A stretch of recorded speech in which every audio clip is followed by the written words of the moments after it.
দূরগল্পে আপনাদের স্বাগতম। চ্যানেলের যাত্রা শুরুর এই প্রথম গল্পে আজ আপনারা শুনবেন শাহিবুর রাসূলের লেখা সাহায্যের হাত। গল্পের সূত্রধার ও কথক হিসেবে আমি তামিম আহমেদ রয়েছি আপনাদের সাথে। বিভিন্ন চরিত্রে রয়েছে দেবজিৎ দে, মোয়াইদুল হাসান ও শাহিবুর রাসূল। তাহলে চলুন শুরু করা যাক। কুতুবগঞ্জ গ্রামের প্রবেশপথে যখন টেম্পোটা আমায় নামিয়ে দিল, তখন রাত ৮টা বাজে। শীতের কনকনে ঠান্ডায় আমি তখন রীতিমতো কাঁপছি। গ্রামের দিকে শীত পড়তে শুরু করেছে জানতাম, কিন্তু এমন হাড় কাঁপানো শীত যে পড়বে সেটা ভাবিনি। হাতের ব্যাগে শীতের কাপড় থাকলেও শরীরের সেটার অনুপস্থিতি আমাকে বেশ কাবু করে ফেলেছে। গ্রামের রাস্তা দিয়ে হাঁটতে হাঁটতে অনুভব করলাম চারদিকে ঘুটঘুটে অন্ধকার, সম্ভবত লোডশেডিং। এই বলে নিজেকে সান্ত্বনা দিলেও মনে মনে দমে গেলাম। জীবনের প্রথম চাকরির পোস্টিং এমন অজপাড়াগা গায়ে হওয়াতে আমি এমনিতেই কোনো উৎসাহ অনুভব করছিলাম না। উপরন্তু এমন অন্ধকারময় স্বাগতম আশা করিনি একদমই। সরকারি কোয়ার্টারের ঠিকানা টেম্পুর সহযাত্রীর কাছে জিজ্ঞেস করে নিয়েছিলাম, তবে এই অন্ধকারে আমার টিকিটিও দেখারও কোনো জো নেই। মোবাইলের টর্চের আলোয় কি আর অপরিচিত জায়গায় গন্তব্য খোঁজা যায়? তার উপর আমাকে রিসিভ করার জন্য যার আসার কথা, তার আবার ফোন বন্ধ। আমি তাই এই কনকনে ঠান্ডায় হতাশাগ্রস্তের মতো হাঁটতে লাগলাম। কিছুক্ষণ পরই আমি খুবই ক্ষীণ আলোর উৎস দেখতে পেলাম। তারপর সেদিক লক্ষ্য করে হাঁটতেই আলোর উৎসটা স্পষ্ট হতে লাগলো। হ্যাঁ, বৈদ্যুতিক বাতিই বটে। আমি আলোর উৎসটার দিকে দ্রুত পায়ে এগোতে লাগলাম। কিছুক্ষণ পর সেখানে পৌঁছে আবিষ্কার করলাম সেটা একটা চায়ের দোকান। দোকানে ২-৩ জন বসে আছে। দোকানি ব্যস্ত হাতে কেটলি থেকে চা ঢালছে কয়েকটা কাপে। দৃশ্যটা দেখেই সিদ্ধান্ত নিলাম, আগে ১ কাপ চা খেতে হবে, তারপর অন্য কিছুর চিন্তা। তাছাড়া মানুষ যখন পেয়েছি, তখন কোয়ার্টারের ঠিকানাও বের করা যাবে। চায়ের কাপে চুমুক দিতেই আমার সারা শরীর জুড়িয়ে গেল। গলা দিয়ে গরম চা নামতেই ক্লান্তি অনুভব করলাম। সত্যি বলতে ৩ ঘন্টার ট্রেন, ৮ ঘন্টার টেম্পো জার্নির পর এই চাটাকে অমৃতই মনে হচ্ছিল। দোকানির সাথে কথা বলে কোয়ার্টারের ঠিকানাটা জেনে নিলাম। তারপর ঠিক করলাম এবার কোয়ার্টারে গিয়ে একটা ঘুম দিব। রাতের খাবারের চেয়েও বেশি এখন আমার দরকার একটা ঘুম। চলে যাওয়ার জন্য উঠেছি, ঠিক তখনই জনা ১০-এর একটা দলকে টি স্টলের দিকে এগিয়ে আসতে দেখলাম। তাদের দেখে এই দোকানি বলে উঠল, আমি জানতাম আজ মির্জা সাহেব আসবে। দোকানির কথা শুনে আমি দলটার দিকে তাকিয়েই থাকলাম। ইতোমধ্যে দলটা টি স্টলে এসে ঠিক আমার সামনের ২টা বেঞ্চে বসল। তখন আমার চোখ পড়ল এক বৃদ্ধের দিকে। লোকটার বয়স ৬০-এর বেশি হবে। সৌম্য চেহারা, পরনে সাদা পাঞ্জাবি, মুখে সাদা দাড়ি, মাথার টুপিটা খুলে ফেলায় তার মাথার টাকের আড়ালে সাদা চুলও দেখতে পেলাম। সঠিক কী কারণে জানি না, লোকটাকে দেখেই আমার ভেতর একটা কৌতূহল জেগে উঠল। কোয়ার্টারের ঠিকানা পেয়ে যাওয়ায় এখনই চলে যাওয়ার তাগাদা অনুভব করলাম না, তাই আগের জায়গাতে এসেই বসে পড়লাম। দোকানি তখন বলল, চা দিব মির্জা সাহেব? বৃদ্ধ হেসে বলল, তা দাও, এদের সবাইকেও দিও, বুঝলে? এই শীতে চা ছাড়া কি চলে হে মতিন মিয়া? দোকানি মতিন গাল ভর্তি হেসে চায়ের কাপ ধুতে শুরু করে দিল। আমিও কি মনে করে আরেক কাপ চায়ের অর্ডার দিলাম, কিন্তু চায়ের কাপের সংখ্যা বিবেচনায় সেটার জন্য যে বেশ কিছুক্ষণ অপেক্ষাই করতে হবে তা বুঝতে পারলাম। ৩০ সেকেন্ডের মধ্যেই মতিন মির্জা সাহেবের হাতে চা তুলে দিলেন। বৃদ্ধ চায়ের কাপটি নিয়ে বিসমিল্লাহ বলে চুমুক দিলেন। সত্যি বলতে ঠিক কী কারণে জানি না, আমি লোকটার চা খাওয়ার দৃশ্যটা থেকে চোখই ফেরাতে পারছিলাম না। তবে এই অবস্থা শুধু আমার না, দোকানের সবাই বৃদ্ধের দিকে তাকাচ্ছে। বিষয়টা আমাকে অবাক করল। ঠিক তখনই একটা কথা মনে পড়ে গেল, সাধু সন্তদের নাকি মানুষ টানার অদ্ভুত ক্ষমতা থাকে। এই লোকটাও কি তবে সেই কাতারের লোক? কিছুক্ষণ পর আমার চায়ের কাপটা এসে পড়ল। মির্জা সাহেব ইতিমধ্যে চা শেষ করে চোখ বন্ধ করে বসে আছে। ঠিক তখনই কে যেন বলে উঠল। মির্জা সাহেব আজকে কোনো ঘটনা বলবেন না? কথাটা শুনে মির্জা সাহেব চোখ খুলল। দোকানের সবার দৃষ্টি লোকটার দিকে। দোকানি মতিনও চায়ের কাপে চামচ নাড়তে নাড়তে মির্জা সাহেবের দিকেই তাকিয়ে আছে। মির্জা সাহেব তখন মৃদু হেসে বলল, তা তোমরা শুনতে চাইলে বলবো না হয়। এই জীবনে তো অনেক ঘটনারই সাক্ষী হয়েছি, তার একটা বলতে দ্বিধা নেই। আচ্ছা, তোমাদের কি ওই মুরাদ ভাইয়াকে নিয়ে যে ঘটনাটা ওটা বলেছি? উৎসুক জনতার সমস্বরে না বলতেই মির্জা সাহেব হেসে বলল, তা আজ না হয় সেই ঘটনাটাই বলি। চায়ের কাপে চুমুক দিয়ে মির্জা সাহেবের কথাই শুনতে লাগলাম। তার কথা বলার ভঙ্গিতে এমন কিছু একটা ছিল যেটা শ্রোতাদের উপর সহজেই প্রভাব বিস্তার করছিল। মির্জা সাহেব বলে চলল, 69-এর দাঙ্গার কথা হয়তো তোমরা ভুলে গেছো। তোমাদের বেশিরভাগেরই হয়তো তখন জন্মই হয়নি। আমি নিজেও তখন খুব অল্প বয়সের, এই 16 কি 17 হবে। আমরা তখন এই কুতুবগঞ্জেই থাকতাম। আমাদের জমিদারি চলে গেলেও ধন সম্পত্তি ছিল প্রচুর। তবে আমার পূর্বপুরুষদের মাঝে শিক্ষা তেমন ছিল না। আমার বংশে প্রথমবারের মতো ঢাকা বিশ্ববিদ্যালয়ে ভর্তি হয়েছিল আমার ফুফাতো ভাই মুরাদ। তিনি আমার চেয়ে কয়েক বছরের বড় ছিলেন। কুতুবগঞ্জ থেকে ঢাকায় গিয়ে পড়ালেখা করবার জন্য তিনি আমাদের পুরো এলাকাতেই বিখ্যাত ছিলেন। কিন্তু তখন সময়টা ভালো ছিল না। স্বাধীনতার আন্দোলন তখন তীব্র থেকে তীব্রতর হচ্ছে। 69-এর গণ অভ্যুত্থানের সময় সেটা আরো ভয়ঙ্কর রূপ নেয়। ঢাকার নানা জায়গায় ছাত্র পুলিশের সংঘর্ষ রোজকার ঘটনা হয়ে দাঁড়িয়েছিল। তাতে হতাহতের সংখ্যাও নেহাত কম ছিল না। একদিন সকালে আমরা খবরটা পেলাম, মুরাদ ভাই পুলিশের সাথে সংঘর্ষে মারা গিয়েছে। কিন্তু তাও 3 দিন আগের ঘটনা। তার মরদেহ নাকি পড়ে আছে ঢাকা মেডিকেলের মর্গে। বাড়িতে শোকের মাতম নেমে আসলো। কিন্তু মুরাদ ভাইয়ের বাবা, মানে আমার ফুফা, তার একমাত্র ছেলের মৃত্যুর সংবাদেও ভেঙে পড়লেন না। তিনি দ্রুত ঢাকার উদ্দেশ্যে রওনা দেওয়ার সিদ্ধান্ত নিলেন। হাজার হোক, 3 দিন ধরে লাশ মর্গে পড়ে রয়েছে। বেলা 11টা নাগাদ ফুফা, আমার বাবা আর ছোট চাচা রওনা দিলেন ঢাকার উদ্দেশ্যে। আজকের মতো যোগাযোগ ব্যবস্থা তখন ছিল না। ঢাকায় যেতে হতো নেহাত গরুর গাড়ি করে। সময় লাগতো প্রায় 6 থেকে 7 ঘন্টা। তবে ফেরার পথে অ্যাম্বুলেন্সে করে মরদেহ নিয়ে আসা হবে কুতুবগঞ্জে। অ্যাম্বুলেন্সে 4-5 ঘন্টার মতো সময় লাগবে। অর্থাৎ কুতুবগঞ্জে রাত 12টার আগে ওরা কিছুতেই ফিরতে পারবে না। তাই সিদ্ধান্ত নেওয়া হলো পরদিন সকালে মুরাদ ভাইকে দাফন করা হবে। সারাদিন বাড়িতে শোকের আবহাওয়া বিরাজ করল। খবর শুনে দূর দূরান্ত থেকে আমাদের আত্মীয় স্বজন আসতে লাগলো। আমি সারাদিন কি করছিলাম তা আজ আর মনে নেই।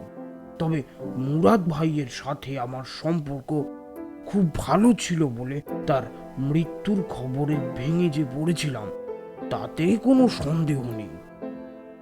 সারাদিন কুতুবগঞ্জে বৃষ্টি নামলো। মনে হলো যেন প্রকৃতিও মুরাদ ভাইয়ের জন্য কাঁদছিল। আজকের মতো মোবাইল টেলিফোনও তখন এই গ্রামে ছিল না। বাড়িতে অপেক্ষা করা ছাড়া আর কিছুই আমাদের করবার ছিল না। তাই মৃতদেহ যখন 12টার মধ্যেও পৌঁছলো না, তখন আমরা চিন্তিত হয়ে পড়লাম। ওই সময় বাড়ির পরিস্থিতিও অন্যরকম ছিল, বুঝলে। মাতম আর দুশ্চিন্তা পুরোই বাড়িটা যেন গ্রাস করে ফেলেছিল। আমার দম বন্ধ হয়ে আসছিল। তাই বেশ কয়েকজনকে নিয়ে বাড়ির সামনের রাস্তাতে আমি অপেক্ষা করছিলাম অ্যাম্বুলেন্সের জন্য। রাত প্রায় 1টার সময় অ্যাম্বুলেন্স মুরাদ ভাইয়ের বাড়ি পৌঁছালো। তখন পুরো গ্রাম ফুফুদের বাড়িতে নেমে আসলো। কোথাও তিলটুকু ধরার ঠাঁই নেই। অ্যাম্বুলেন্স থেকে মৃতদেহ বাড়ির ভিতরে নিতেই আমাদের 10 মিনিট লাগলো। এই সময় আমি একটা অদ্ভুত বিষয় আবিষ্কার করি। আমার নাকে একটা পচা গন্ধ আসতে লাগলো। অ্যাম্বুলেন্সের পাশেই দাঁড়িয়েছিলাম, তাই মনে হলো গন্ধটা এর ভিতর থেকেই আসছে। তবে অ্যাম্বুলেন্সে উঁকি মেরে দেখেও এমন কিছু পেলাম না যার গন্ধটা এটা হতে পারে। কিছুক্ষণ পর মুরাদ ভাইয়ের চেহারা দেখার জন্য ঘরে ঢুকতেই গন্ধটা আরো তীব্র হলো। এতটাই তীব্র যে নাক মুখ বন্ধ করে রাখলেও পুরো শরীর গুলিয়ে উঠতে লাগলো গন্ধের কারণে। মুরাদ ভাইয়ের মৃতদেহ পচন ধরতে শুরু করেছে। ফুফার মুখে তখন শুনলাম মর্গে রাখা হলেও সেটা নাকি নামমাত্রই মর্গ ছিল। এই কারণে মৃতদেহের এই অবস্থা। গন্ধটা শুধু ঘরের ভিতরেই ছিল না, পুরো বাড়িতে ছড়িয়ে পড়ল। এমনকি উঠানে জমায়েত হওয়া মানুষেরাও গন্ধ সহ্য করতে না পেরে চলে যেতে শুরু করল। আমি গন্ধ সহ্য করতে না পেরে বাড়ির উঠানে এসে দাঁড়ালাম। ঠিক তখনই উঠানে অনেকগুলো কুকুর জমা হয়ে তীব্র স্বরে চেঁচাতে লাগলো। এই চিৎকারগুলো এতটাই তীব্র ছিল যে কেন জানি না আমার ভিতর ভয় জন্মাতে শুরু করলো। কেন জানি মনে হলো লাশের গন্ধটা হয়তো বাড়িতে অশুভ কিছু একটা নিয়ে এসছে।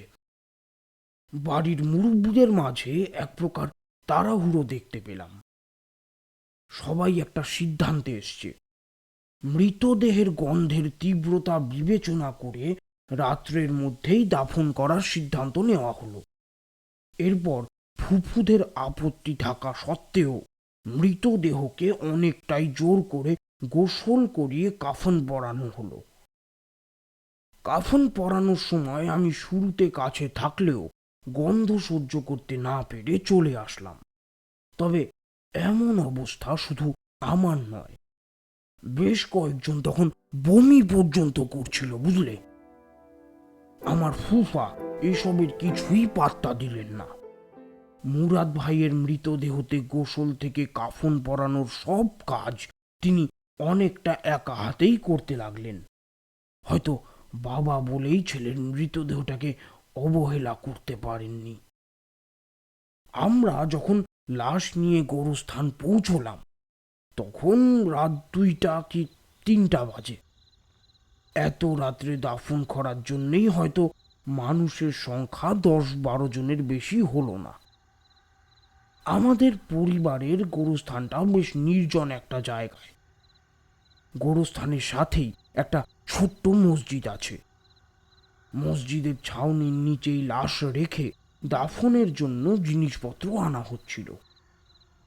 ঠিক সেই সময় মুষলধারে বৃষ্টি শুরু হলো। সারা দিন বৃষ্টি হয়েছিল।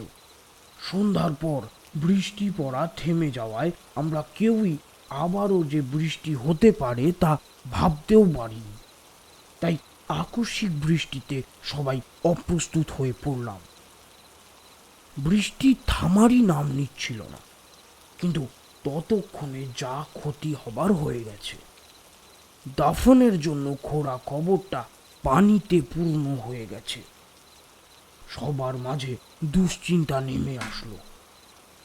কি করবে তা নিয়ে মুরব্বীদের মধ্যে কথাবার্তা হতে লাগলো, কিন্তু কেউই কোনো সিদ্ধান্তে পৌঁছাতে পারল না। এদিকে লাশের গন্ধটা তীব্রতর হচ্ছিল।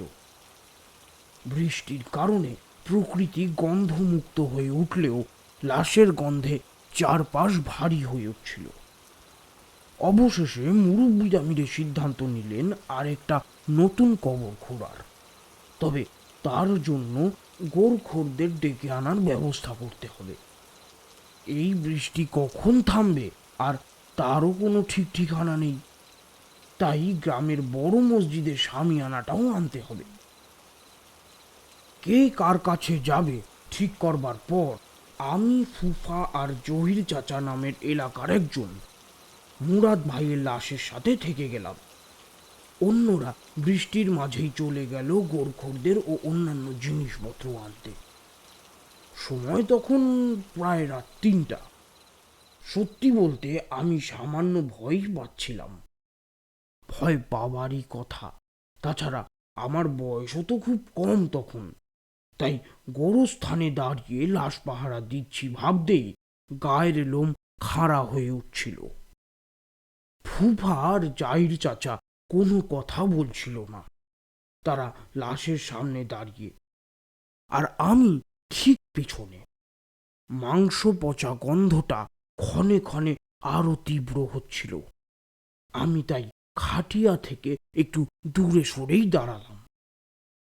অনবরত বৃষ্টি হচ্ছিল। আমার কাছে গোটা বিষয়টা ঘোরের মতন লাগছিল, হয়তো ক্লান্তিতে কিংবা এত রাত জাগার কারণেই। দাঁড়িয়ে থেকেই আমার চোখ লেগে আসছিল, কিন্তু আচমকা আমার চমক ভাঙে একটা মিষ্টি গন্ধে। চোখ খুলে আমি খানিকটা ভয়ই পেয়ে যাই, কেননা মিষ্টি গন্ধটা আমি সত্যি সত্যিই পাচ্ছি। ভেবেছিলাম হয়তো ভুল করেছি, কিন্তু না, মাংস পচা গন্ধটাকে দাবিয়ে দিয়ে সত্যি সত্যি একটা মিষ্টি ফুলের সুবাস পাচ্ছি। পুরো ছাউনির নিচে সেই সুবাস ভরে যাচ্ছে। আমার মনের ভেতরে কুরব ডাকতে লাগলো। আমি কিছুটা ভয় পেয়ে ফুপাদের দিকে এগোতেই দেখলাম তারাও আমার দিকে ফিরেছে। বুঝলাম গন্ধটা তারাও পেয়েছে।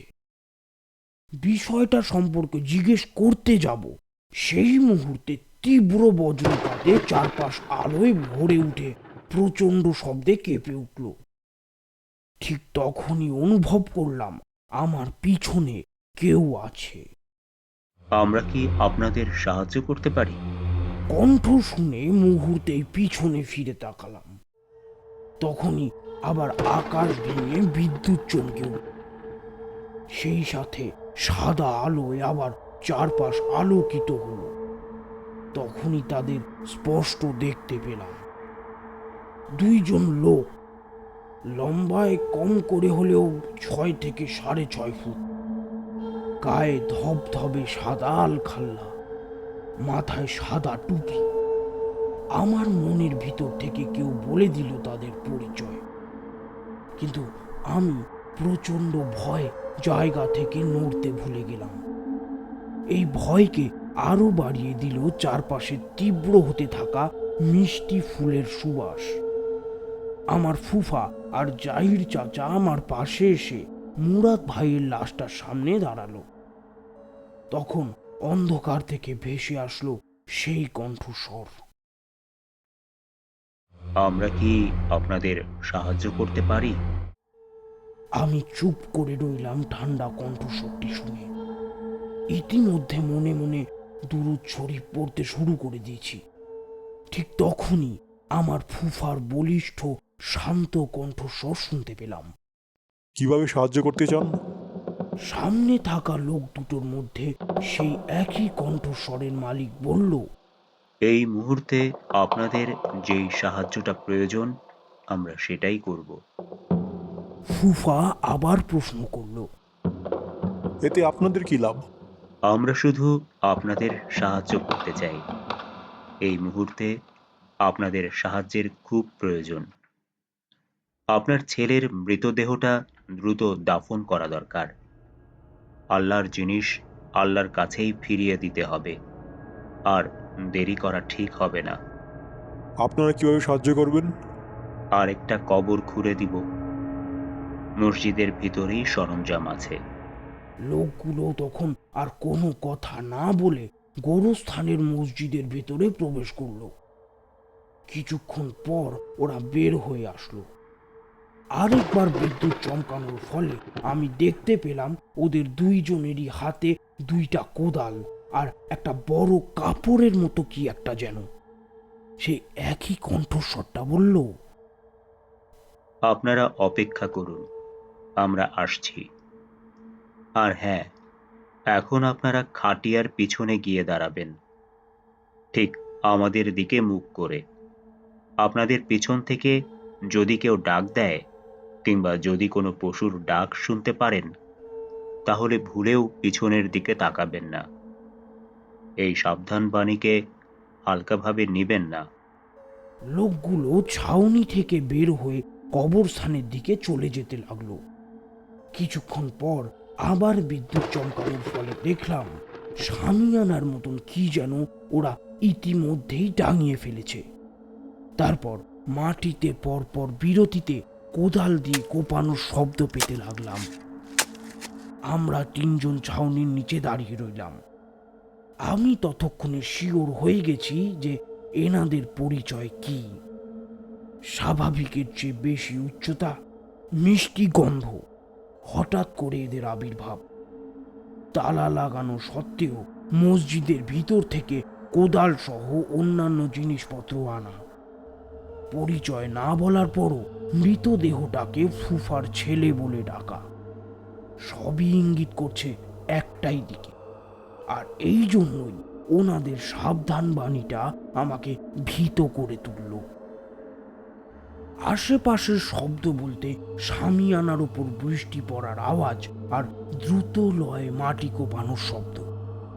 বিদ্যুৎ চমকানোর ফলে আমরা মাঝে মাঝে ওনাদের দেখতে পাচ্ছিলাম, কিন্তু এছাড়া আশেপাশে একটি ঝিঝির ডাক পর্যন্ত নেই। ঠিক আচমকা আমি একটা শব্দ শুনতে পেলাম, একটা খসখসানির শব্দ। আমার ভিতর প্রচন্ড ইচ্ছা জাগলো একবার পিছনে ফিরে তাকাতে, কেননা শব্দটা আমাদের পিছন থেকেই আসছিল। কিন্তু ওই সতর্ক বাণীটা মনে পড়তেই স্তম্ভিত হয়ে গেলাম। কিছুক্ষণ পর খসখসানির শব্দ থেমে গেল, কিন্তু তারপরই শুরু হলো আর একটা অদ্ভুত ভয়ঙ্কর আওয়াজ। মনে হলো একটা শেয়াল বা কুকুর আমাদের পিছনে দাঁড়িয়ে গড়গড় করছে। শব্দটা এতটাই ভয়ঙ্কর যে অনুভব করলাম আমার হাঁটুর নিচ আপনা আপনি কাঁপছে। এরপর কিভাবে সময় কেটেছে তা আমি আজও মনে করতে পারি না, কিন্তু এতটুকু মনে আছে এরপর আরো ভয়ঙ্কর কিছু শব্দ শুনতে পাই আমরা।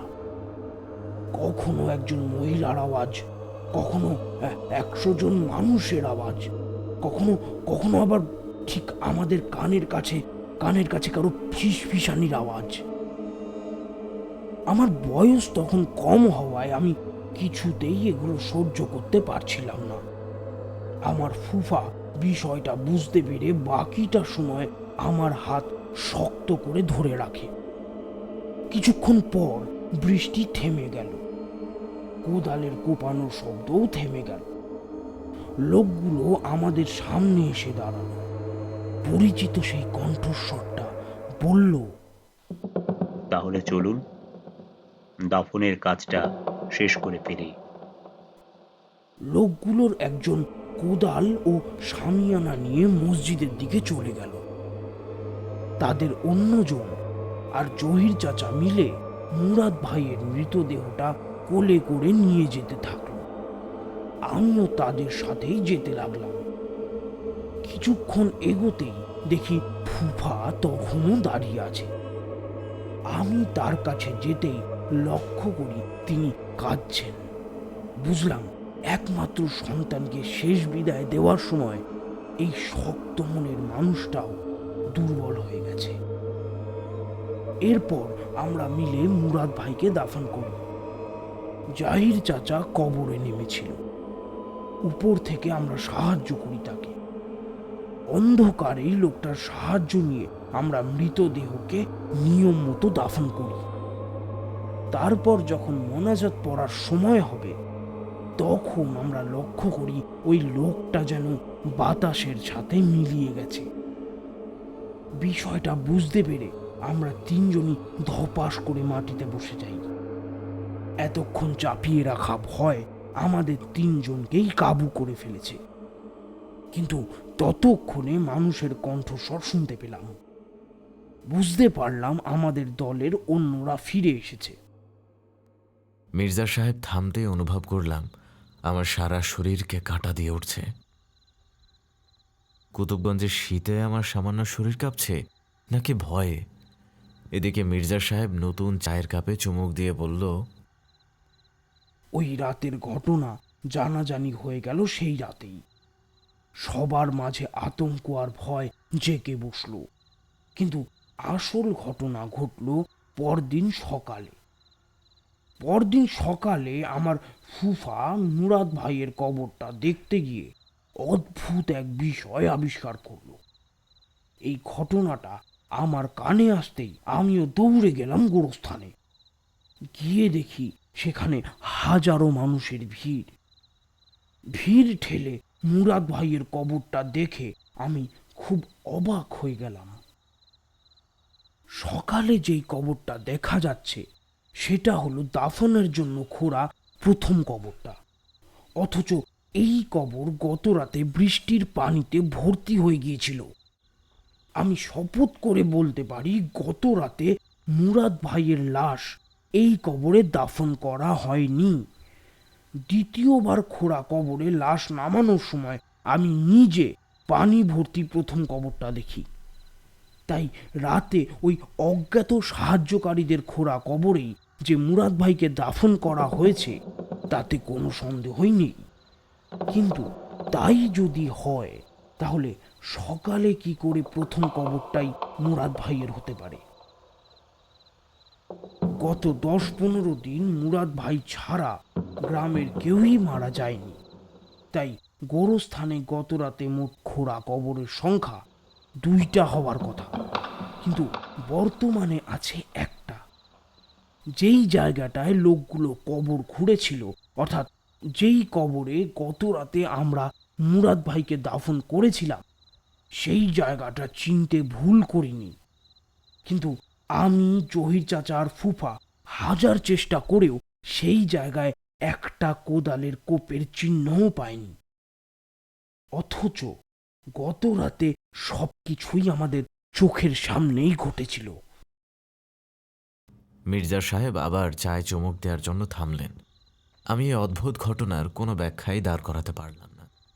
সকালে যদি শুধু প্রথম কবরটাই দৃশ্যমান, তবে দ্বিতীয় যে কবরে মুরাদকে দাফন করা হয়েছিল সেটাই বা গেল কই?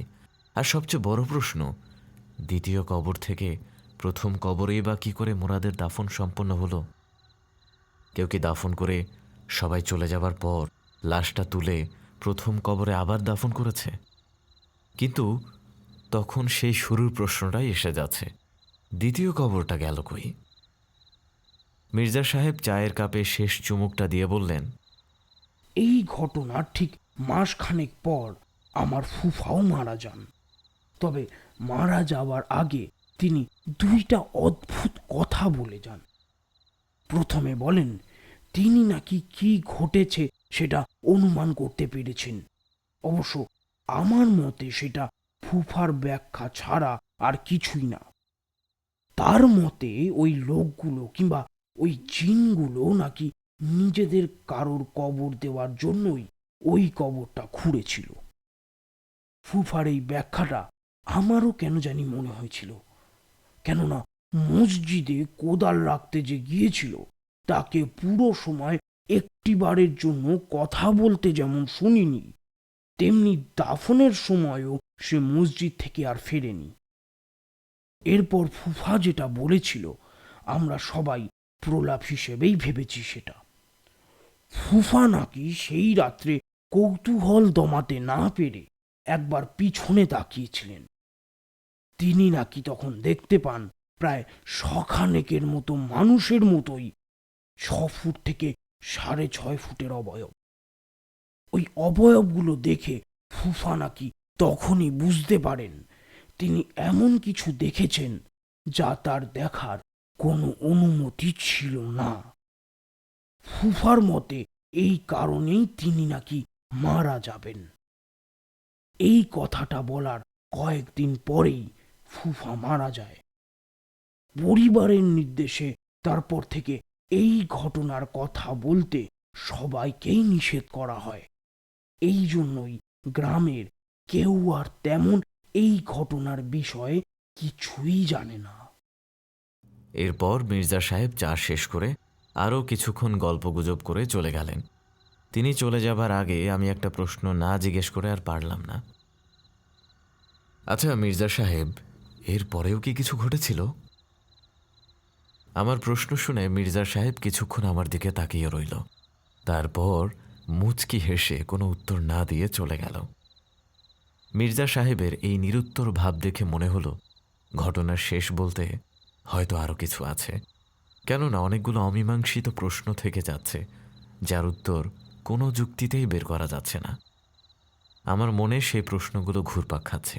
ঠিক তখনই চায়ের দোকানি বলে উঠল, স্যার, আগে আগে কোয়ার্টারে চলে যান। কোয়ার্টারটা কিন্তু ওই গোরস্থানের পাশেই। এই কথাটা শুনেই আমার বুকের ভেতরটা ধক করে উঠল।